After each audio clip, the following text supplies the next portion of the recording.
la maison du bonheur. Et merci d'accueillir sous un tonnerre d'applaudissements celle que vous attendez toutes, votre animatrice préférée, Jacqueline. Début du spectacle, dans un décor des années 50, Antonia de Randinger endosse le rôle de la présentatrice d'une émission de télévision intitulée La Maison de Jacqueline, qui explique aux ménagères comment devenir de vrais faits du logis. Tout un programme où Antonia mime d'une façon des plus expressives et désopilantes les commentaires de la voix off. Le retour de votre mari à la maison se doit d'être une fête quotidienne. Oh, n'exagérons rien. Alors, Travail, famille, poterie est un seul en scène. Je suis toute seule, mais il y a un décor, c'est très théâtral. Et en fait, c'est un florilège de personnages qui ont tous un lien de corrélation les uns avec les autres.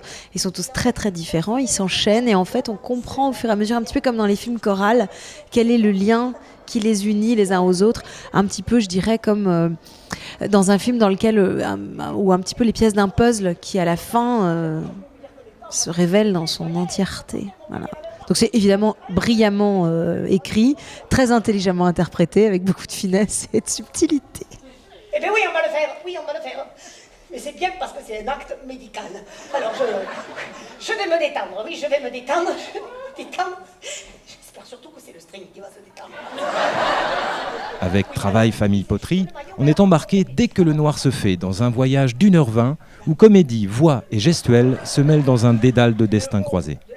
Antonia construit à chaque fois des histoires comme autant de petits scénarios, le temps d'installer un univers, une tranche de vie, une douce folie avec des personnages aussi farfelus qu'attendrissants, qui nous rappellent une amie, une voisine ou encore une grand-tante. Les personnages sont tous un peu issus de mes connaissances, des gens que je croise, etc.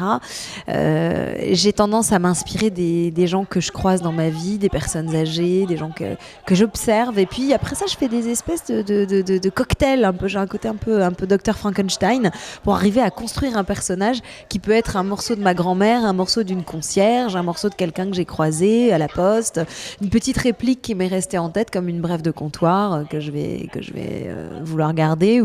Ou que je transforme, voilà. Et puis il y a des personnages qui ont l'accent espagnol comme ça, qui sont vraiment très séduisants et en même temps très féminins. Et puis il y en a d'autres qui sont beaucoup plus comme ça, avec des vieilles personnes, comme on peut en croiser parfois dans les cages d'escalier avec leurs petits filets et puis leur caddie pour aller faire les courses au marché. Quand soudain semble entrever le ciel, et venant de nulle part, surgit un nègre noir. Bienvenue dans la loge de Madame Cailleux, concierge de son état et plaque tournante d'un immeuble où par le prisme du tube cathodique et des rencontres se croisent opinions et horizons divers dans un ballet loufoque qui rappelle les brèves de comptoir.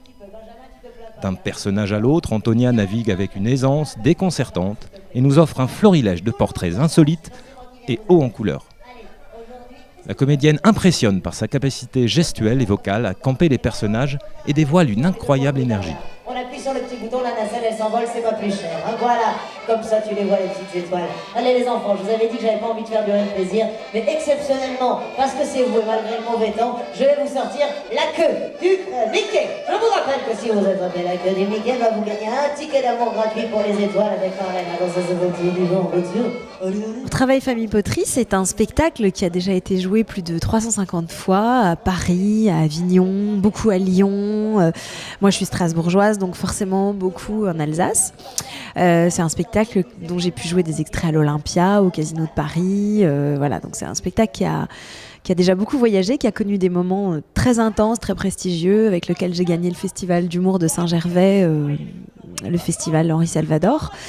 Voilà, donc c'est un spectacle qui a déjà une longue histoire et aujourd'hui à Mézières c'est la dernière, voilà, c'est la dernière du spectacle, donc c'est à la fois un peu de nostalgie et puis en même temps je suis contente parce que je tourne la page, je passe à autre chose. Le spectacle a été capté, il sera bientôt diffusé sur Comédie. Voilà, donc il y a aussi une histoire qui continue de son côté. C'est pas parce que le spectacle n'est plus joué qu'il n'a pas encore une vie qui va continuer derrière. Une page s'est tournée le 7 novembre dernier au tram à Mézières-les-Messes. Madame Cailleux, Madame Lecoufle, la conférencière, Marlène et la présidente ont tiré leur révérence avec brio devant un public conquis. Un seul en scène pétillant et poétique, une artiste pleine de charme et de talent qui nous confie ses projets. Mes projets à court terme, déjà, c'est le nouveau spectacle qui s'appelle Moi Je, J-E-U, parce que j'aime bien les petits jeux de mots subtils, hein, comme travail, famille, poterie, itinéraire d'une enfant ratée. Donc ça s'appelle Moi Je. Et c'est un spectacle autour de la transmission, l'héritage, l'enfance, qui observe l'âge adulte et qui se projette un petit peu dans cet âge qui se veut être l'âge de la sagesse et qui en fait est souvent un âge dans lequel on fait un peu n'importe quoi. Et c'est plus de 20 personnages, 12 sketchs, c'est très intense, c'est très speed, c'est un spectacle très énergique et beaucoup plus actuel que Travail, famille, poterie, qui a vraiment un côté plus vintage, avec un décor très suranné comme ça, qui part des années 50, où on est sur quelque chose de plus tendre. Là, le nouveau spectacle, Moi Je, est beaucoup plus dans l'énergie, beaucoup plus dans le... Je vais pas dire le trash, mais en tout cas, on est plus dans le terre-à-terre et l'actuel, voilà.